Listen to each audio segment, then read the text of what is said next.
Story 1. My father died while my ex and I were traveling abroad, so I had to go home right away. I asked if she wanted to return with me to be together, and she replied, "Why should I have to go back?" I broke up with her shortly after, as I couldn't see her in the same way anymore. Story 2. It's not what they said. It's that they didn't say anything at all. They treated me like I was the most important person in the world. They allowed me to feel the safest I have ever felt, told me we had a special connection, and painted a beautiful picture of our future together. Then they proceeded to disappear without a word. Story 3. Someone once said, "It's kind of embarrassing that you work in a factory. You should go to college and get a degree in something." I was making a six-figure salary, but since I wore steel-toe boots instead of khakis, I was considered embarrassing. Good times. Story 4. After being married for 10 years, she said, "I love him so much," and left me to raise our two boys, aged 8 and 5, on my own. She has never said sorry to this day. Story 5. No one else is going to love you once they have seen you naked. Thank you all for your comments. I am fine now, but at 16 that was a low blow for sure. Don't let anyone bring you down. Everyone. Story 6. I never loved you. This came after our divorce, 5 years of marriage and children. It broke me for a moment, but I had long since realized she was harmful to my soul. Story 7. My best friend, with whom I served, took his life. My ex's first remark after the funeral, while she was intoxicated, was, "I never really liked him, and his family is better off given all his problems." Story 8. She treated me badly during the relationship, but I didn't see it at the time as I was blinded by love. Years after we broke up, we met again. She said, "I really messed you up, didn't I?" Just like that. No shame or apology. I see it clearly now. She did exactly that. It was gutting to hear her admit it. I am still a little in love with her, but it's lessening each day. Story 9. You are fortunate to be attractive, as your personality is uninteresting. I am still grappling with that blow to my self-confidence over a decade later. Story 10. I thought I was doing okay. I was born poor in government housing and worked my way into a nice rental with a stable job and a decent wage. My ex told me she broke up with me because I didn't and will never own my own house. I thought I was doing okay until then. Story 11. If every person I had ever been with cheated on me, I would wonder if I was the problem after I found out about her cheating. Story 12. I wouldn't want to live your life if I were your age. I wish you had cheated on me sometimes. That would make breaking up easier. Story 13. If we had met a little later in life, I would have married you. It was true, and I would have loved that. It took me years and an actual marriage to get over her. Story 14. It may not seem like much, but my ex-boyfriend of about 3 years told me that I was just another notch on the belt of people he has used for his personal gain. It really hurt, and I am still a bit affected by it nearly a year later. Story 15. You are a heartless person. Your mother would be so proud of you. This was 3 weeks after I buried my mother. Story 16. I asked him why he didn't want to get divorced when he disliked so much about me, and he said, "Because nobody else will want me." I thought he was going to say, "Because I love you." He repeated it 2 more times before I filed for divorce. Story 17. My ex never said, "I love you," explicitly for various reasons. We dated for over a year. Once, during a rough patch a few weeks before she broke up with me, she told me, "I loved you," after an argument. That really affected me. I never got to hear "I love you," only "I loved you." Story 18. I'm leaving you for someone else. That someone else had just come out of prison and had gotten her pregnant. They hid their baby from our daughter for 8 months. Now they are happily together, and I am happy with my boyfriend. Story 19. After my ex and I broke up after 2 years, she said, "You have the smallest penis I've had, but you're a good person." Story 20. I'm a professional fighter.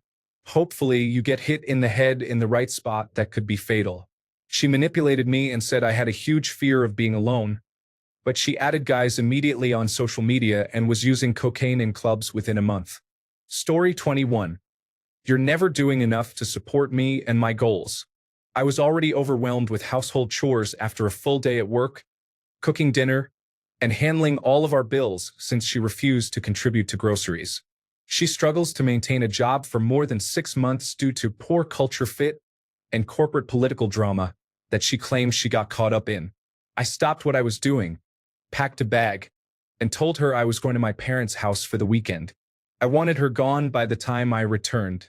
Story 22. After 15 years together, he came home one day and told me he is no longer in love with me and needs to find his happiness. I was blindsided. He did a good job of pretending, I guess. Story 23. She broke up with me over the phone while in her car. I could hear her friends in the background, and I was on loudspeaker. Some people are beyond the reach of sympathy when they face misfortunes. Story 24. I worked hard for my family and fought cancer, and she turns around and does that? Story 25. Every time we made love without me previously asking for her consent to touch her, I had been committing an act of rape, including those times when she initiated the interaction. I lost all my faith in modern humanity. Story 26. Called me a gold digger and all kinds of names when I was the one treating them like my passenger princess, spending on dates and never expecting them to pay for me or do anything extravagant for me. Story 27. My ex and I, who were together for just over a year, broke up but kept in touch. One day we discussed our relationship, and he said, I liked you at first, but then you became too emotionally unstable, so it was just physical attraction for me after that. Story 28. From a 7-year relationship, I would rather be alone than be in this relationship. In my fantasy, I see myself wearing a veil and walking down the aisle. I see you there in a pew, carrying a baby beside your wife. Story 29. Not my ex, but the first guy I slept with when I was 17. He said, I'm embarrassed to be seen with you, when I wanted to be more than casual partners, while he was actively asking me about my gorgeous friend. It was not a fun time and certainly not embarrassing. Story 30. I sometimes feel that you are the woman and I am the man in this relationship when I was trying to have an open conversation with her about the things that made me feel insecure, since we were going through a rough patch. I left her then and there and never looked back. Story 31. It might seem silly to some, but my ex once said, your singing is loud and obnoxious. Nobody wants to hear that. During our breakup, this was after I grew up being told that I had an awful singing voice. I spent 6 to 8 years working on my singing, my technique, and my confidence because I finally found a passion in my life, singing. It was something I genuinely loved to do, and my ex knew the emotional weight I held in singing. After we split, I stopped singing. It has been almost a decade since we broke up, and while I have sung on occasion, I can never muster the courage to project or put in the effort. I find myself singing quietly without technique and sounding bad, which makes me want to do it even less. The passion and fire are still within me, but I physically just can't bring myself to do it anymore. Story 32. The details are complex and overwhelming. At 19, I discovered I was the side piece of my 17-year-old girlfriend, who maintained this relationship to keep up appearances while dating a man in his 30s. Story 33. I apologize that therapy did not work out for you. After 2 years with the same therapist, I can confidently say that I am better than ever. There is still a lot of work ahead of me, but I am grateful to have the right professional by my side. Your traumas are not my concern. That statement left me speechless. Story 34. After 7.5 years, our internet was out one night and would not be fixed until the next day. He was angry since we are both gamers and he wanted to relax. I offered suggestions for other activities and mentioned that it could be a good opportunity to reconnect. About a week later, when he broke up with me, he recalled that night and mentioned he realized he did not want to reconnect. A week after the breakup, I discovered he was cheating on me with a girl we had both been gaming with for a while. It makes sense now why he became so unreasonably upset when the internet was down. Story 35. Not an ex, but an ex-best friend. He said, I literally can't be friends with you anymore because you're gay, and it's just not normal. I really took that hard because I genuinely thought something was wrong with me. Gay or not, I was a good friend. Well, fast forward 4 years, and that same ex-best friend is now gay and married to a man. The irony. Story 36. The way I loved her was too intense. She said she was in a relationship with me to have fun, go on dates, and be intimate, not to fall in love or have someone fall in love with her. This was 3 years into our relationship. After she took my virginity, I learned that I was simply a glorified, monogamous friend with benefits. I have been with my wife for 14 years, married for 7, and we have 2 kids whom I love more than I ever thought possible. Story 37. I don't love you anymore. You're not good enough for me. You're a mule. I cheated on you because she was prettier. Yet months later, after he dumped me and made me homeless, he is still in my phone at random times on random days. Story 38. After about a year of being together, he told me, I never actually wanted a relationship with you. You just pushed me into it. Of course, he was the one who wanted this relationship first. Story 39. We had gotten into a fight, and I asked her if she even loved me. She refused to answer. I am glad she did, though. That relationship was toxic. Story 40. After 5 years of struggling, I finally admitted I was suicidal and needed help. I instantly asked for a divorce. Story 41. She told me over text one day that she hates me and then blocked me on everything without giving me a chance to talk. We hung out the day before, joking and laughing together. There was no argument or explanation. She just went cold, as if the 5 years didn't matter. I still don't know what I did. She never told me. Story 42. My ex-wife of 20 years left me over a medical condition. She once told me, towards the end, that she didn't want to be stuck taking care of me because I didn't take care of myself. She didn't believe I had a medical condition. Almost 6 years later, my condition is managed. I've lost around 115 pounds, and I am doing much better without her. Story 43. After I caught her with my boss, she told me that I was too conservative and did not allow us to have an open relationship. After 4 years, I got married and have 2 sons with my wonderful wife. My ex is still changing her boyfriends frequently. Story 44. Here is a bit of unasked advice. If your ex gives you any incentive besides a regular breakup to break you, you should generally thank them. It makes it much easier to move on if you have any self-respect. Story 45. He told me that he believed I was a horrible person and that he never really loved me. It affected me for years because I was only 19. Story 46. My ex told me I was too clingy because I wanted to video chat every night. Sorry for wanting to see your face. What's the worst breakup line you've heard? I need to know I'm not alone here. Story 47. 8 months after we broke up, I sent a drunk text saying, I miss your love. I'm sure you're seeing someone, but weren't we fabulous? I think so. Feels terrible. This happened a lifetime ago, and it still hurts. To add to that, she broke up with me after having an abortion. Story 48. Not to me, but to a friend about our breakup. People who struggle with their mental health to any degree disgust me. Absolutely brutal. Who goes, ah yes, a girl fresh out of an abusive relationship. She won't be struggling at all. It's frustrating. Story 49. I can't believe you worked all these years and are still broke. When she found out I only had about 20,000 in my bank account and made her confess she had over 300,000 in her account. Mind you, the household bills are split 70/30, with me paying 70%. I also borrowed money from relatives for our house and paid the down payment for our cars. Story 50. All that muscle doesn't make you a man was honestly needed at the time. My ego was too high. That message made me change for the better. Story 51. I was suffering from post-traumatic stress disorder and depression. After a heated argument, she said, everyone knows this is going to end with you taking your own life. So why don't you save us all the trouble and get it done? Story 52.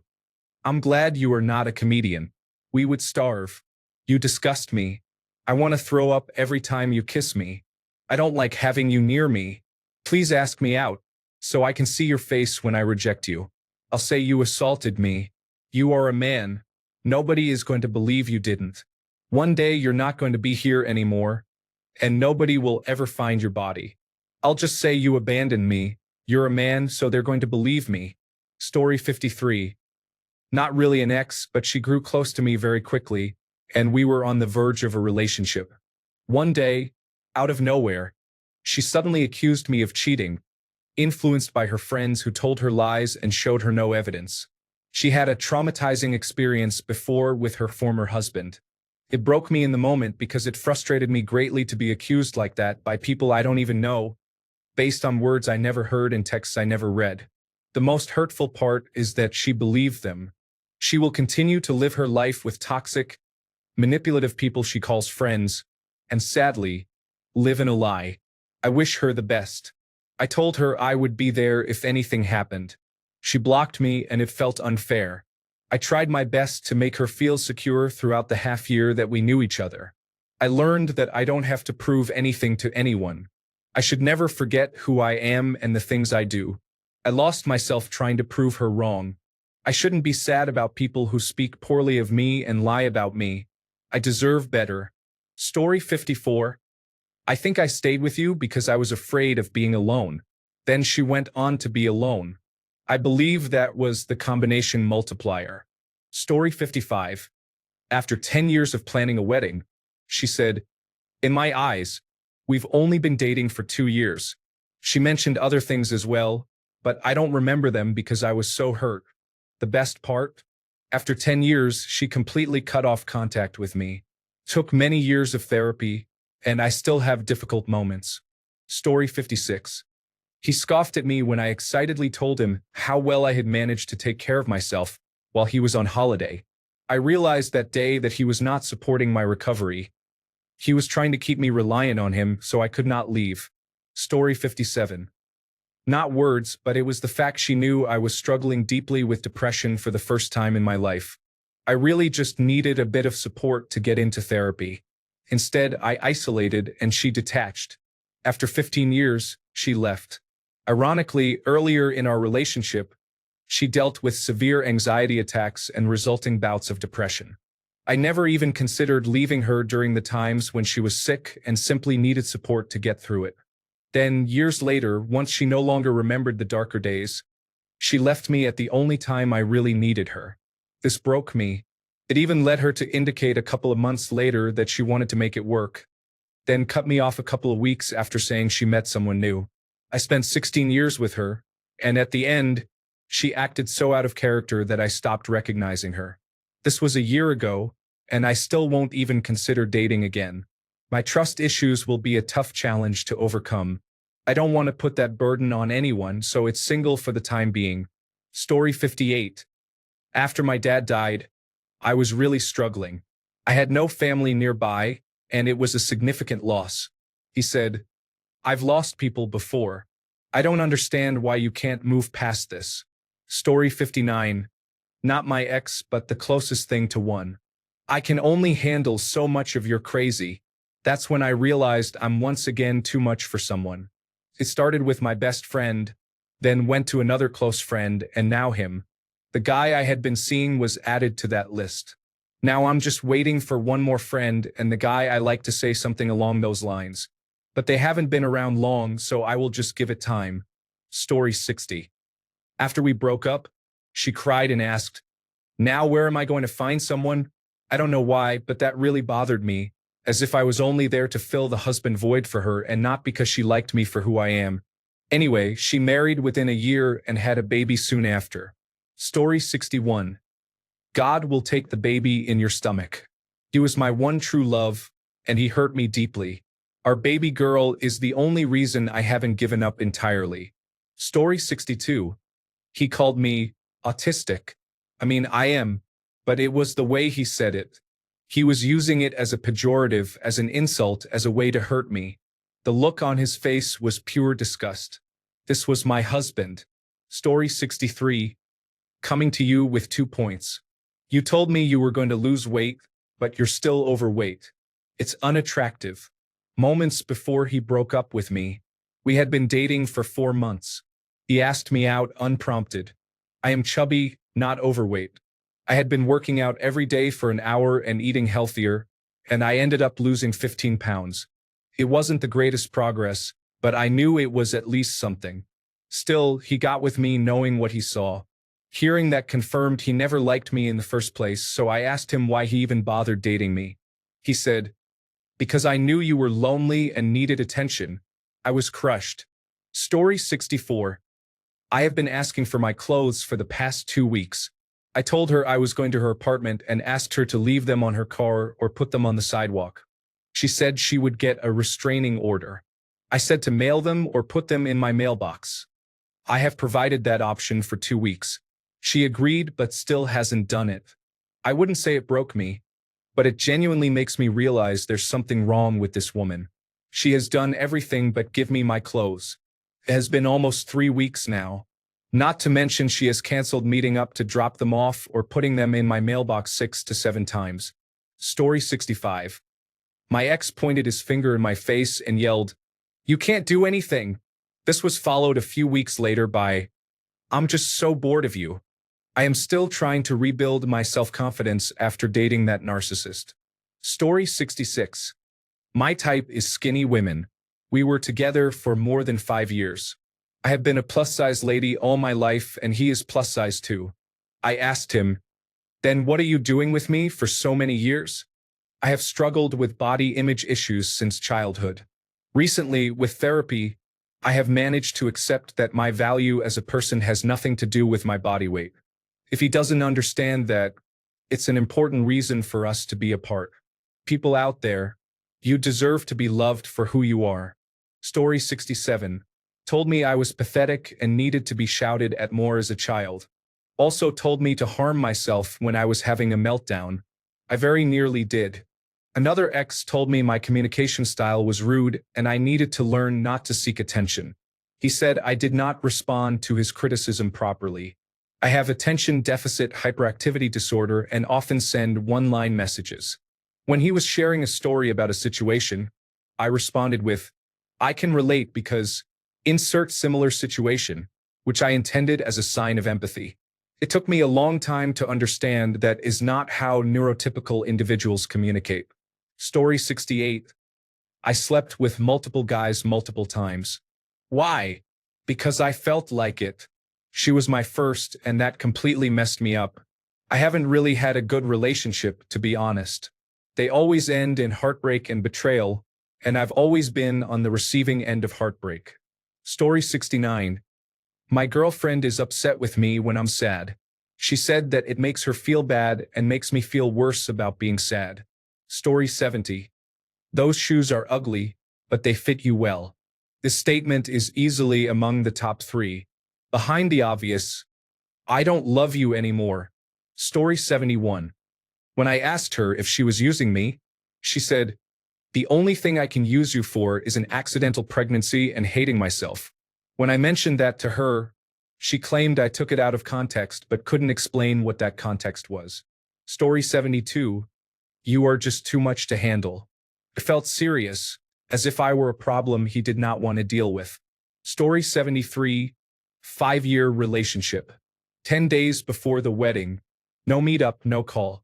I received a screenshot of a paragraph in email format, stating that she was calling off the wedding and breaking up. She mentioned that she had discussed this decision with her family.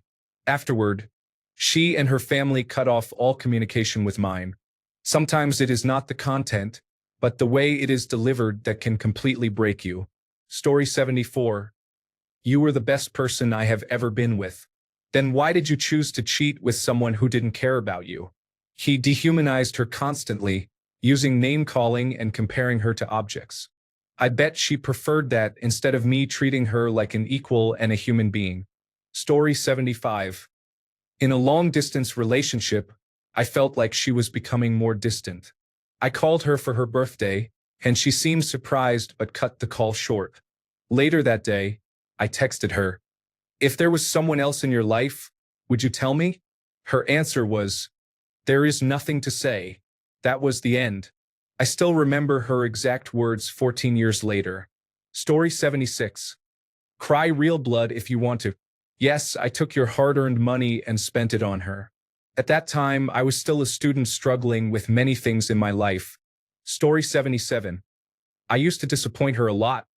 It was her favorite word whenever something didn't go her way. She planned to wait until she returned from her trip to tell me that she had basically had a sexual encounter with another guy. She ended up sharing everything with me in detail before she got back. Before that, we wanted to go on a break, and she quickly started looking for a new boyfriend or just someone to be with casually.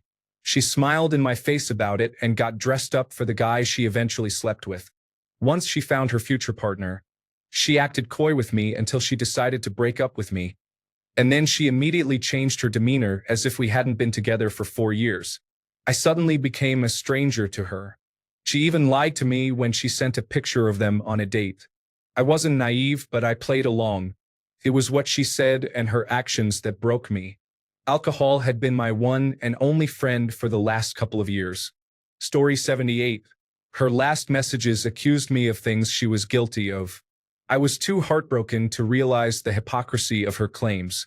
After months of grief, I realized and later found out she is a terrible person and lied about some serious offenses. Story 79.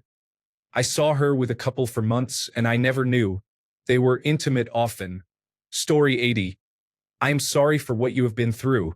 For me, the hardest part was walking away from an abusive relationship. No one takes you seriously if you are a man. Neither your family, friends, nor the police. To everyone, whatever that person said or did, you deserve better, and I hope you are doing well now. Story 81. It was not their words that broke me. There was no goodbye and no true explanation. There was complete no contact after I was told communication would remain consistent. They got married within 8 months to a coworker. It was the best series of events, as I have never felt happier and more secure with my fiancé. I can't wait to get married and live the life we both deserve. Story 82. You were just careless, and everyone else pays the price for it after I sprained my ankle and got poison ivy on the same day. Story 83. The truth is I was wasting my life. It broke me because I was already a house of cards ready to crumble. But it made me realize I need to build myself back up. Story 84. I never cared about you. I only asked you out because my friends told me to. A 27-year-old man-child. He now blames all his actions on being a cancer. He is a cancer, all right. Story 85. I felt like a burden and was struggling with suicidal thoughts. The only safe person I had in my life felt the same way. Story 86. In college, I went through a difficult time being away from home and lost a lot of weight because the gym was my only outlet. When I came back home for the summer, everyone told me how good I looked. I had always been bigger. I asked my ex for his thoughts on a whim, and he said I could stand to lose a few more. It wrecked me.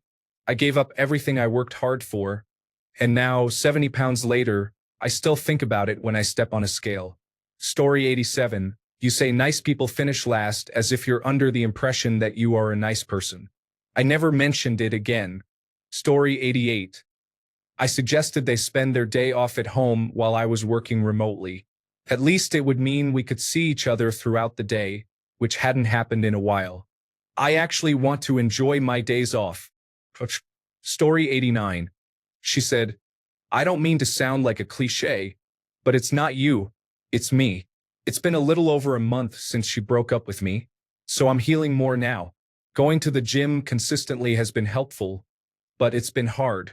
In those first few weeks following the breakup, you might find yourself trying to convince them to reconsider. However, once you accept that there's nothing you can say or do to change their decision, it really hurts. When you take a step back and realize they weren't right for you for many reasons, the healing begins. Story 90. I don't care about you, and I don't care if I hurt you. That was when my dad passed away, and I needed her the most. Story 91.